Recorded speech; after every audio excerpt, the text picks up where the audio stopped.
Hello guys, আমার একটা নতুন মিনি ব্লগে তোমাদের সবাইকে স্বাগত। আর আমার হাতটা হলুদ কেন বুঝতে পারছো? এই যে তার কারণ, সেটা হলো আমি মাছ ভাজছিলাম আজকে। তো মা নিয়েছিল পাড়ার থেকে সমুদ্রের মৌরলা মাছ, যেটা আমার ভাজা খেতে তো খুবই ভালো লাগে। আর মা এখানে চাল ধুয়ে হাঁড়িতে দিয়ে দিচ্ছিলো রেডি করে। তো আজকে রান্নাটা আমিই করছিলাম, কারণ বাইরে হচ্ছিল প্রচণ্ড পরিমাণে বৃষ্টি। আমাদের এখানে গত প্রায় 4-5 দিন ধরে টানা বৃষ্টি হয়েই চলেছে।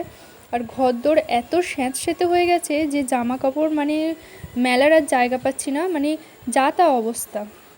সব থেকে কালের ভেতরে আমার বর্ষাকালটাই সব থেকে খারাপ লাগে। আর চান করার সময় আবার খুব মজা হয়। তো দেখতে পাচ্ছ আমাদের উঠোনটা কিন্তু আর উঠোন নেই, পুরো পুকুরে পরিণত হয়েছে। তো আমি ভাবলাম ছোটোবেলায় আরেকবার ফিরে যাওয়া যাক, তো সেই জন্য একটা কাগজের নৌকা করে জলে ভাসিয়ে দিচ্ছিলাম। তো আমার এটা দেখতে আর করতে খুব মজা লাগে। তো যাই হোক, আজকে মায়ের ছিল একাদশী, আর আজকে আমার দুপুরে ছিল মাছ ভাত আর আলু ভাতে। তো আজকের মতো এই পর্যন্ত, টাটা বাই।